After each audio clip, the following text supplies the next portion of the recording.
अस्सलाम वालेकुम। ईरान और अमेरिका से एक बार फिर टेंशन की खबर आ रही है। अमेरिका के राष्ट्रपति ट्रंप ने मिडिल ईस्ट में रह रहे अपने सिटीजन से मिडिल ईस्ट खाली करने के लिए कहा है, साथ ही किसी भी तरह के इमरजेंसी के लिए हर वक्त तैयार रहने के लिए कहा है।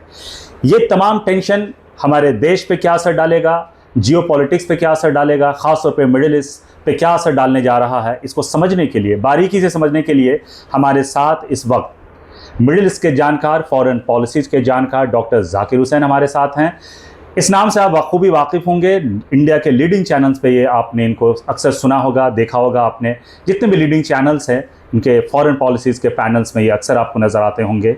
डॉक्टर जाकिर हुसैन साहब, इस पूरे मामले को आप किस तरह से देखते हैं? ये जो न्यू डेवलपमेंट आया है, ये जो अमेरिका ने अपने सिटीजन से मिडिल ईस्ट खाली करने के लिए कहा है, इमरजेंसी के लिए तैयार रहने के लिए कहा है, इसको आप किस तरह से देखते हैं?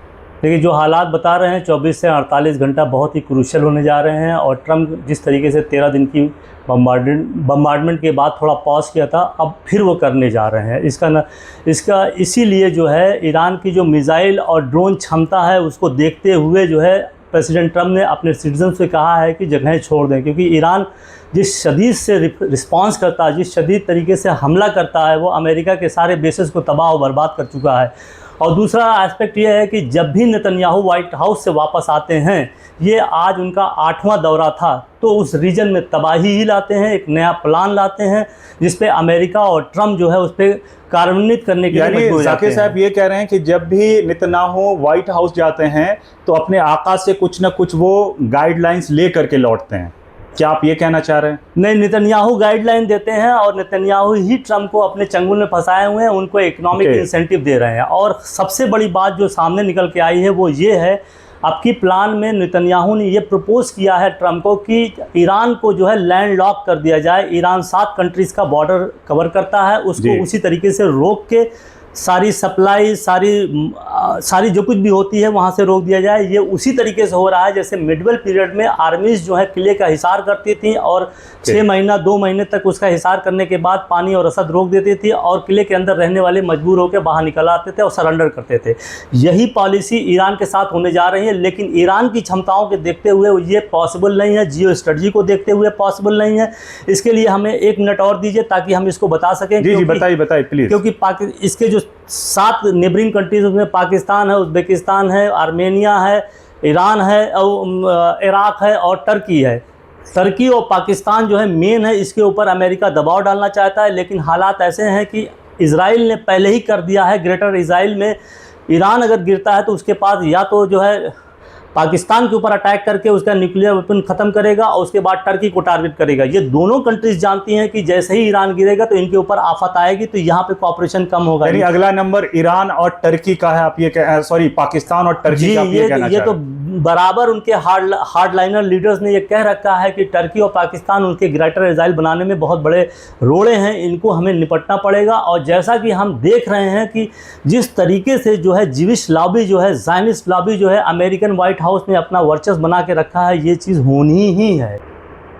डॉक्टर जाकिर साहब, अभी खबर ये भी आ रही है कि ईरान ने एक कमर्शियल टैंकर को जो हॉर्मुज से गुजरने की कोशिश कर रहा था, जो अमेरिका की कमर्शियल टैंकर थी, उस पे उन्होंने अटैक किया है।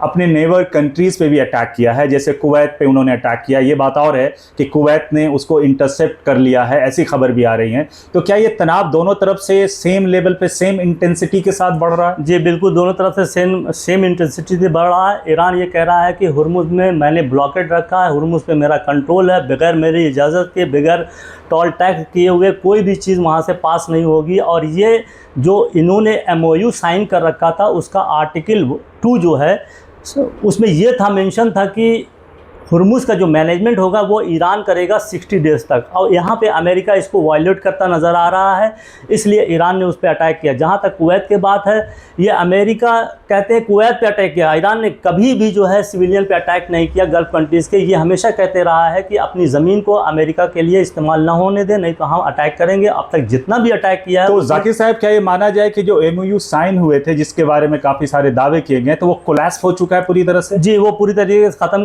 हो चुका है। ईरान भी उसको मानने को तैयार नहीं है, अमेरिका की जो ज़ायनिस्ट लॉबी है वो भी मानने को तैयार नहीं है, क्योंकि इसमें जो है इजराइल के ऊपर बड़ी पाबंदी आई थी। आर्टिकल 1 के तहत जो है इसमें माना था ट्रंप ने कि सारी जगह जो है लड़ाइयाँ बंद होंगी, इंक्लूडिंग लेबनान, जो कि नेतन्याहू कभी नहीं चाहते कि उनकी ग्रेटर इजराइल के एजेंडे में कोई चीज़ हायल हो। अभी ये देखने में आया है कि नेतन्याहू ने ट्रंप से जो बातें की है उसमें ये है कि कोई अभी ऐसी डिप्लोमेसी या ऐसा मुआहदा ईरान से ना हो जिससे इजराइल का जो है एक ब्लॉकेट के तरीके से हो, इजराइल के एक्सपेंशन प्लान में कोई हायल हो। दूसरी तरफ ये है कि वो चाहते हैं कि ट्रंप पूरी तरीके से जो है यूनाइटेड नेशन में उनको कवर दे। तीसरी तरफ ये वो चाहते हैं कि ईरान की मिसाइल, ड्रोन और न्यूक्लियर प्रोग्राम को ख़त्म कर दिया जाए, ताकि जो है फ्यूचर में ईरान जो है इजराइल के खिलाफ जो है किसी तरीके की जो है थ्रेट न पहुंचे, ताकि वो खड़ा ना हो सके उनके सामने, उनके जुल्म के सामने।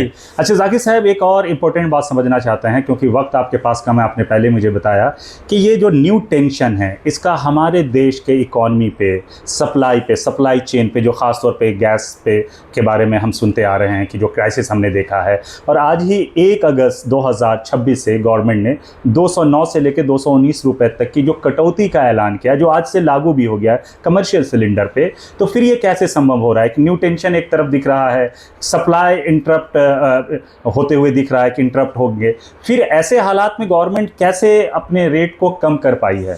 इसके दो वजूहत हो सकते हैं। नंबर एक ये है कि इंडिया ने अपनी gas supply, energy supply diversify करके अमेरिका से जो है LPG खरीदने लगा है। ओके, एक तो ये हो गया, दूसरी तरफ ये हो गया अंदरूनी। तो क्या ये माना जाए कि इंडिया अमेरिका के फाइनली दबाव में आकर के सप्लाई लेना शुरू कर लिया, टैरिफ वगैरह के झांसे में आ गए हैं हमारे? जी, वो बिल्कुल वहाँ के जो है शेल गैस के प्रोड्यूसर जो हैं ट्रंप के ऊपर अच्छा खासा जो है दबाव डालते हैं। ट्रंप ने अपनी स्पीच में कहा ड्रिल बेबी ड्रिल, तो इसका मतलब ही है कि वो ज़्यादा से ज़्यादा जो है एनर्जी मार्केट में आना चाहते हैं। भारत जैसी जो है बड़ी एनर्जी इंपोर्टिंग मार्केट है, दुनिया की दूसरी मार्केट है। भारत 90% जो है तेल खरीदती है, 61% जो है वो LPG गैस खरीदती है।